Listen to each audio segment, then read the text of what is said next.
ఇప్పుడు ఎవరికి ఏ గిఫ్ట్ ఇస్తాడో ఆ గిఫ్ట్ తప్పకుండా ఇస్తాడు. ఇంతకుముందు పాస్టర్ చాలా చక్కగా పాడారు. బ్రహ్మ బ్యూటిఫుల్ వాయిస్ అయింది.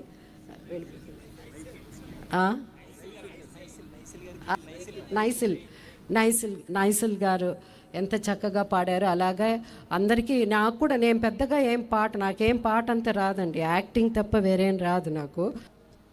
మీరు పాడితే చాలామంది వింటారండి అని చెప్తే అప్పుడు నేను ఈ కొన్ని పాటలు పాడాను. ఆత్మీయులే నన్ను అవమానించగా, అన్యులే నన్ను అపహాసించగా, అండని వైతివయ్యా, నాన్నని వేసయ్యా, అండని వైతివయ్యా, నాన్నని ఓకేనా? ఈ సమయంలో మన ఎక్స్ఎమ్మెల్యే మన మధ్యలో ఉన్నారు. మీ చేతులు కూడా కలపండి. ఇంత హుందాతనంగా తర్వాత ఇది అయిన తర్వాత సువార్తను మాకు తెలిపింది,